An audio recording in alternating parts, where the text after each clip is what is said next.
Alors, à présent, nous allons faire, pour les personnes qui ont choisi l'anneau. Alors, qu'est-ce qu'il nous dit l'anneau? Homme-femme. Alors, cette carte nous montre que si aujourd'hui, par exemple, vous êtes une femme, et bien dans une vie antérieure, vous étiez un homme, du moins pour cette vie qui nous concerne, c'est une de vos vies qui ont été importantes. Et si vous êtes un homme, et bien dans une vie passée, la vie la plus importante, en tous les cas, pour ce qui est de notre sujet, eh bien vous étiez une femme dans cette vie antérieure.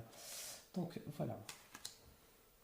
C'est peut-être pour cela que parfois certains hommes peuvent ressentir au fond d'eux une part de féminité ou des relents d'hypersensibilité qui peut nous montrer qu'effectivement il y a ces aspects féminins qui ressortent. Et pour la femme, eh bien, c'est exactement la même chose. Ces aspects masculins, on peut les ressentir de façon très forte.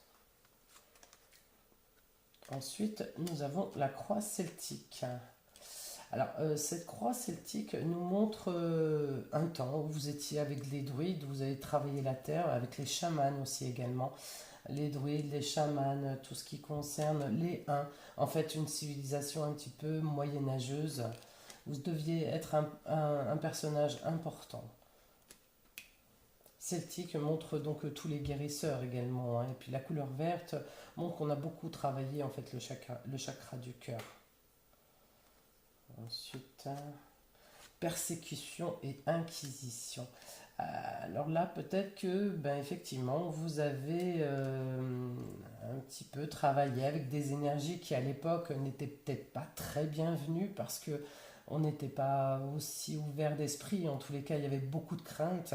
Ce qu'on ne comprenait pas, forcément, il fallait l'éliminer. Et c'était des choses qui paraissaient au regard des autres comme quelque chose de démoniaque. Donc, on avait tendance à persécuter ou à voir à pousser des gens. Effectivement, vous avez pu ressentir aussi parfois une sensation comme si vous étiez quelqu'un qui avait une sorte de pouvoir intérieur, et vous l'avez toujours aujourd'hui. Sauf que, à mon avis, il y a des choses qui sont encore à travailler, il y a encore beaucoup de choses à travailler, mais on sent que vous avez été certainement persécuté dans cette vie qui a été certainement importante pour vous en tous les cas. Vous avez ressenti ces attaques extérieures et puis qu'aujourd'hui, certainement, vous ressentez encore dans votre vie actuelle certaines persécutions, hein, voilà. La persécution montre aussi ce côté sorcellerie, magie noire que vous avez dû pratiquer aussi dans cette vie passée et qui vous a valu pas forcément beaucoup d'amis autour de vous. Alors que vous faisiez les choses avec le cœur. Celtique montre vraiment la croix celtique, c'est quelqu'un qui a un certain pouvoir, des pouvoirs de magie, des pouvoirs druidiques, hein, un petit peu comme l'histoire de Merlin l'Enchanteur, enfin tout ce monde. Voilà. C'est important parce que vous devez le ressentir, ces choses-là, en fait. Initiation. Donc, la carte conseil que j'ai utilisée, hein, qui est la sagesse des dragons, nous donne un petit peu le ton, nous donne un petit peu le conseil de comment est-ce qu'on pourrait un petit peu nettoyer à quelque part ces choses qui remontent à la surface des vies passées et qui parfois remontent de façon douloureuse parce que ça nous embête et on ne comprend pas le pourquoi du comment, on ne comprend pas pourquoi certaines souffrances au fond de nous qui datent d'une vie antérieure. Donc ça peut être effectivement l'ambiguïté entre ce côté masculin et féminin qu'il faut de toute façon équilibrer parce qu'en soi on possède ces deux forces, hein, le yin et le yang. Donc il faut apprendre à l'équilibrer, il ne faut pas le rejeter, il faut vraiment l'accueillir et l'accepter. Ensuite, bien ce côté chaman que vous avez en vous, qui vous êtes très attaché à la terre, à tout ce qui est végétaux, et en même temps, vous pouvez travailler avec le monde végétal, avec les plantes, un petit peu comme de l'herboristerie. En tous les cas, vous êtes capable, vous avez la possibilité de faire des choses assez magiques avec tout ce qui est aromathérapie peut-être, ou herboristerie. En fait, bon, trouver des potions, c'est peut-être aussi quelque chose qui doit vous plaire.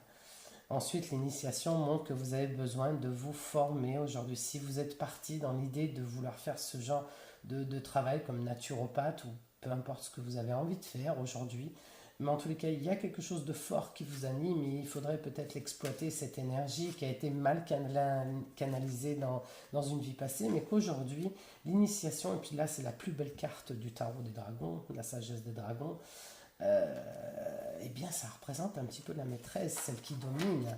L'initiation montre qu'elle a les capacités de pouvoir enseigner, de pouvoir aussi transmettre, mais il faut aussi accepter de recevoir dans le sens d'une formation. L'initiation pourrait être une formation aujourd'hui en tant qu'herboriste ou en tout ce que naturopathe, ostéopathe, tout ce qui touche, tout ce qui est assez palpable, hein.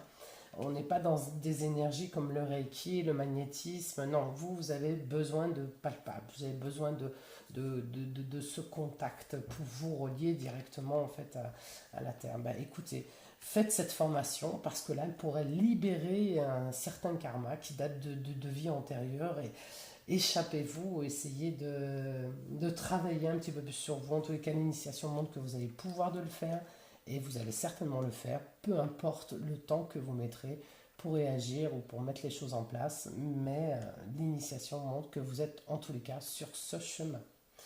Eh bien écoutez, je vous souhaite bonne chance et je vous dis à très bientôt.